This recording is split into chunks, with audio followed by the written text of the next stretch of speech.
अगर आप भी चाहते हैं कि राजा म्यूजिक की वीडियो सबसे पहले आप तक पहुंचे, तो लाल बटन दबाकर चैनल को सब्सक्राइब करना और साथ में बेल आइकन बटन।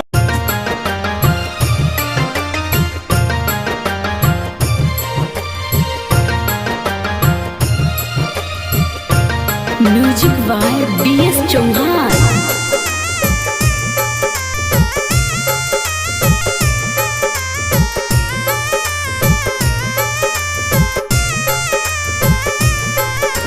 सुना दिलवर जानी रहे बहुते परेशानी, कहे के चाहत रहनी बाकी कहीं ना पवनी रानी। हमरा कहीं में देर हो गई,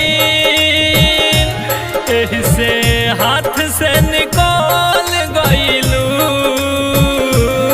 तहरा माइयों के पसंद रहनी हो, बाकी तू ही बदल गईलू। तहरा माइयों के पसंद रहनी हो, बाकी तू ही बदल गईलू। इनते जरवो के हाथ हो खेला, एको बेरी हमसे ना कहला। अब तो इहे बुझाता हमरा हो, हमरा किस्मत में ना रहला। अब तो इहे बुझाता हमरा हो, हमरा किस्मत में ना रहला।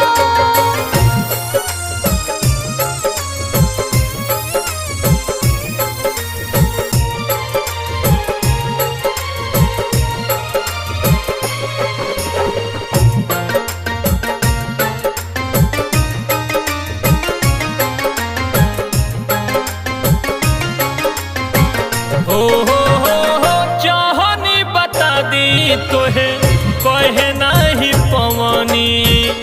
कई बेर इशारा में गा के बतवनी।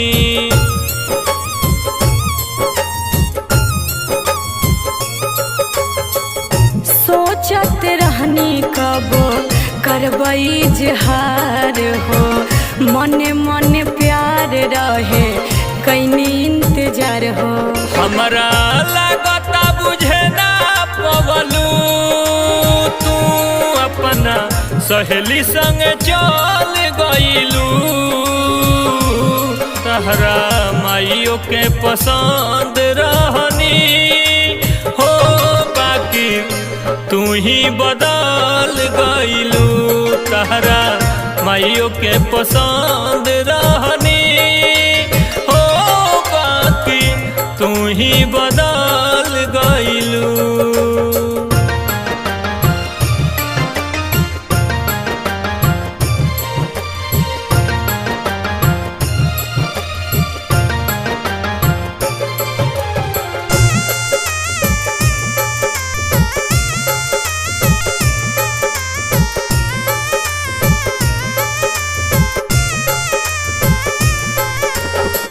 गलती नहीं खिकैले, सारा दोस्त बा तोहार हो।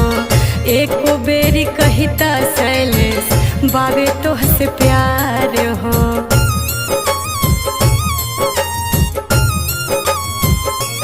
हो जाया बात रही है अपना पियवा के घर में। दिहलू जखम सोना तन मन जिगर में। बोला दोसरा के का हो खबू, तू जब हकसवे के ना भैलू।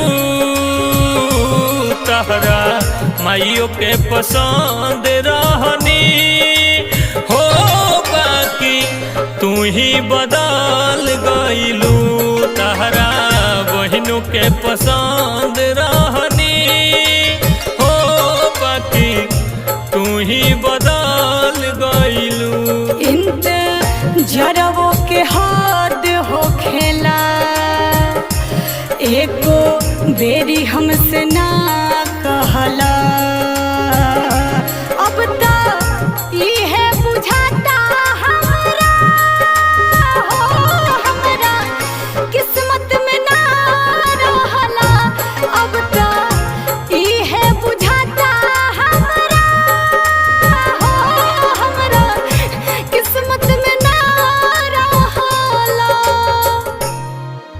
presented by Raja Music.